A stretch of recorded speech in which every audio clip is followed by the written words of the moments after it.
When I first started playing Wanderstop, developed by Ivy Road and published by Annapurna Interactive, I wasn't sure what to expect. A cozy narrative game about running a tea shop with a former fighter? It sounded intriguing, but I didn't anticipate how deeply it would resonate with me. It's set to release on March 11th of 2025 for Steam, PlayStation 5. Wanderstop offers around 10 to 15 hours of gameplay that feels like a warm hug you didn't know you needed. It's a game about slowing down, healing, and finding meaning in the small things. It delivers that experience beautifully. At its core, Wanderstop follows Alta, a once undefeated fighter who stepped away from the ring after some painful losses. She's burned out, emotionally raw, and trying to piece herself back together by helping Burrow, the kind-hearted owner of a tea shop. The narrative tackles heavy themes like burnout and the pressure of constantly pushing yourself too hard, something I found all too relatable. As someone who often struggles with slowing down and just being, I saw a lot of myself in Alta. The journey isn't just about making tea, it's about learning to embrace the slower moments and heal through them. What really makes this story shine are the character interactions. Every traveler who stops by the tea shop has their own story and need, and you can help them by crafting the perfect tea blend. These interactions feel genuine with just top-tier dialogue, and at times they're a little bit weird, but in the best way. While some characters were a tad annoying, they still added some kind of value to the story. And then there's Burrow. Everyone needs a little Burrow in their life. Despite Alta's harshness towards him at times, he remains endlessly understanding and kind. I loved seeing how your response options to Burrow get less sassy over time, showing how Alta starts to come around. Their dynamic kept me invested from start to finish. I did get a tad emotional towards the end because it meant saying bye to Burrow, and I am just not ready for that. Wanderstop's gameplay is a delightful mix of farming, tea making, and downtime activities that never feel overwhelming. The farming system was one of my favorite mechanics. You plant seeds in a hex grid to grow your ingredients for the tea, and the game encourages you to experiment with planting patterns to yield different seeds and fruits. I loved the freedom to plant wherever my heart desired and trying to get every kind of plant the game had. The ability to move plants around in pots was such a nice touch, and it felt so rewarding when I figured out all of the plant combinations. Each fruit that you grow has unique effects, which is crucial when a customer asks for a tea to help with a very specific problem of theirs. Pay attention to the requests, but don't worry if you're not, because there is a guide that also helps you out, and not gonna lie, I referenced it a ton. The tea making itself is unique and interactive, where you fill the reservoir,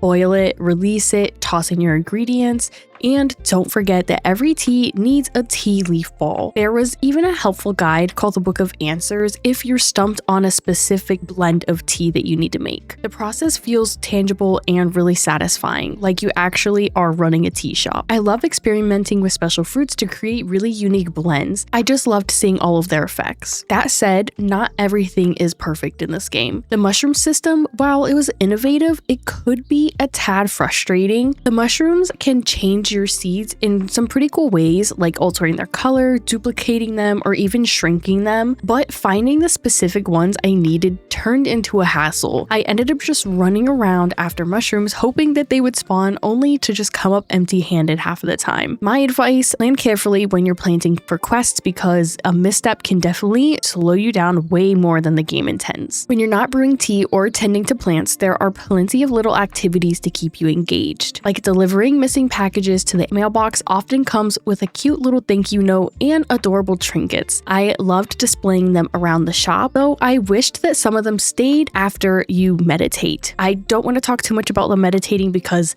I don't want to spoil anything. Sweeping up leaf piles sometimes reveals fun surprises, and cutting weeds, which also drops seeds and little trinkets. The cutting of the weeds had me cracking up. Alta goes absolutely feral with those clippers when you hold down the button. At one point, I thought the sheer number of weeds meant something bad was coming in the story, but nope, I just needed to tidy up some. There are also small joys like petting the cute animals wandering around. It doesn't give you anything tangible, but who doesn't want to pet an adorable critter in a game? Sometimes they would go and pick items up and run around with them, which never failed to just make me smile when I saw them carrying the little items. And if you're in the mood for a little reflection, having Atlas sit down with a cup of tea unlocks memories of hers that add a little bit more depth to her story and let you learn more about her past in a quite meaningful way. Visually, Wanderstop is a treat. The art style is vibrant and beautiful, perfectly capturing the cozy vibe of the game. The music complements it flawlessly, creating a calm and relaxing atmosphere that aligns with the game's message of slowing down. Every note feels intentional, like a gentle nudge to take a deep breath and enjoy the moment. What really surprised me was the voice acting, a rarity in cozy games that I hope becomes more common. Hearing the characters brought to life added so much warmth and personality. I hope future indie devs take note, because more